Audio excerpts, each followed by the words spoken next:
Everyone, कैसे हो आप सब। स्वागत है आपका अपने चैनल टीचिंग विद बानी में। फ्रेंड, आज हम आपके लिए टीचिंग एग्जाम का फेवरेट टॉपिक क्रिया लेकर आए हैं, जो पेपर में एग्जाम में काफ़ी बार पूछ चुका है और क्रिया से क्वेश्चन अक्सर गलत हो जाते हैं।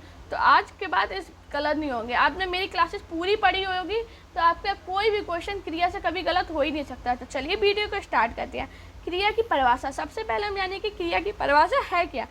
जिस शब्द अथवा समूह के द्वारा किसी कार्य के होने का अथवा किए जाने का बोध हो उसे हम क्रिया कहते हैं। इसे सिंपल भाषा में समझेंगे, कोई ऐसा शब्द जिससे कार्य के किए जाने का या कार्य के होने का बोध हो रहा है वही क्रिया है।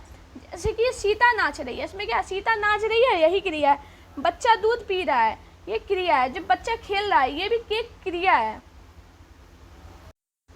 पेपर में काफ़ी बार पूछा गया कि कर्म के आधार पर क्रिया के भेद कितने होते हैं। Paper UP TET super TET में तो ये क्वेश्चन बन ही जाता है। सुपर टेट का तो नहीं, यूपी टेट में ये क्वेश्चन आया हुआ है। कर्म के आधार पर क्रिया के कितने भेद होते हैं, तो कर्म के आधार पर क्रिया के दो भेद होते हैं। कौन कौन से होते हैं? अकर्मक क्रिया और सकर्मक क्रिया। वीडियो पसंद आए तो वीडियो को लाइक कीजिए, चैनल को सब्सक्राइब कीजिए और अपने दोस्तों के साथ वीडियो को शेयर कीजिए। अब क्या है, इसमें देखो बच्चा सो रहा है, एक है आमिष नहीं, कर्म मीन्स कर्म, अकर्मक मतलब जिसमें कर्म नहीं है वही अकर्मक क्रिया। इसकी डेफिनेशन क्या है? वे क्रिया जिनके साथ कर्म प्रयोग नहीं होता है उसे अकर्मक क्रिया कहते हैं। पेपर में पूछा जा सकता है कि जिसमें कर्म का प्रयोग नहीं हो रहा है तो वह कौन सी क्रिया है, तो वह अकर्मक क्रिया है। ये पेपर में पॉइंट पूछा भी गया है। इसके एग्जाम्पल क्या है? गीता सो रही है, अभी देखो बच्चा सो रहा था, वही मजे से सो रहा है, वही अकर्मक क्रिया। बच्चा जाग रहा है, युवक हंस रहे हैं, रमा हंसती है, श्याम दौड़ता है, बच्चा रोता है, ये सभी क्या है? अकर्मक क्रिया हैं। अब क्या हम जानेंगे सकर्मक क्रिया के बारे में। साम्य सहित कर्मिस कर्म, जिसमें कर्म है। अभी मैंने क्या बताया था, अकर्मक में क्या बताया? आमिष नहीं, कर्मिस कर्म मतलब जिसमें कर्म नहीं था वह अकर्मक क्रिया है, जिसमें कर्म है वो सकर्मक क्रिया है। इसके थ्योरी क्या है? जिस क्रिया को करने के लिए कर्ता छोड़कर कर्म पर बल पड़ता है उसे सकर्मक क्रिया कहते हैं। अब जैसे हम इसका एग्जाम्पल जाने तो क्या होगा? मोहन फल खा रहा है, इसमें मोहन क्या कर रहा है? फल को खा रहा है। मतलब कोई भी काम करें और वो कम हो रहा है वही सकर्मक है। मोहन फल को खा रहा है ना, तो फल वो कम हो रहा है ना, वही सकर्मक क्रिया है। छात्र फुटबॉल से खेल रहे हैं, यही सकर्मक क्रिया है। अब पेपर में क्वेश्चन कहाँ से बनते हैं? सकर्मक क्रिया के भेद। सकर्मक क्रिया के भेद कितने होते हैं तो आपको याद रखना है। तो सकर्मक क्रिया उसके दो भेद होते हैं, एक कर्मक क्रिया और द्विकर्मक क्रिया। तो आइए हम एक कर्मक क्रिया के बारे में जानते हैं। क्या है?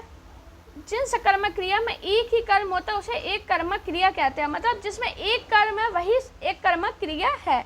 जैसे ऊषा फूल तोड़ रही है, सिर्फ ऊषा ही तो फूल तोड़ रही है, तो यही एक कर्मक क्रिया है। माली माला को गूंथ रहा है, तो सिर्फ माली तो माला गूंथ रहा है, यही एक कर्मक क्रिया है।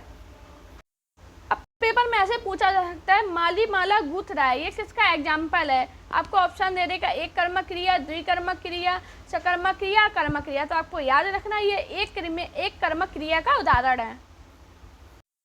हमारा नेक्स्ट पॉइंट है द्विकर्मक क्रिया। इसमें क्या है? जिस सकर्मक क्रिया में दो कर्म होते हैं उसे द्विकर्मक क्रिया कहते हैं। अभी क्या था? एक कर्मक में एक कर्म था, द्विकर्मक में दो कर्म है। जैसे शिक्षक ने विद्यार्थी को पुस्तक दी, इसमें क्या शिक्षक और विद्यार्थी दो है, इन्होंने दी ना, ये द्विकर्मक क्रिया का उदाहरण है। पिताजी ने हमें आइसक्रीम दी, तो क्या है? पिताजी ने हमें आइसक्रीम दी, तो दो कर्म हो गए ना, तो यही द्विकर्मक क्रिया है। तो इसलिए पेपर में पूछे गए एग्जाम्पल है कि शिक्षक ने विद्यार्थी को पुस्तक दी, यह किसका उदाहरण है? तो आपको याद रखना ये द्विकर्मक क्रिया का उदाहरण है। ये दोनों एग्जाम्पल मैंने आपको बताया, ये दोनों एग्जाम्पल पेपर में पूछे गए क्वेश्चन है।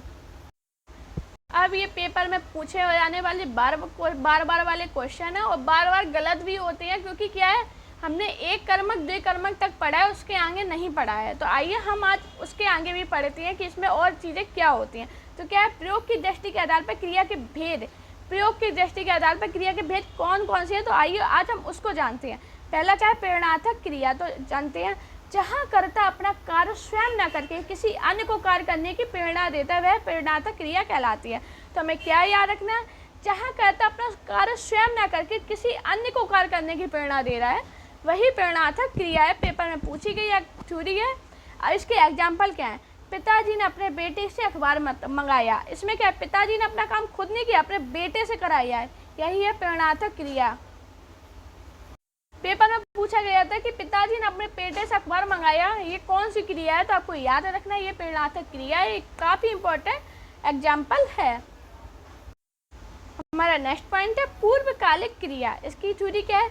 वह क्रिया जिसका पूरा होना दूसरी क्रिया से पूर्व पाया जाता है, मतलब ऐसी क्रिया जिसका पूरा होना दूसरी क्रिया के पूर्व पाया जाता है, वह पूर्वकालिक क्रिया कहलाती है।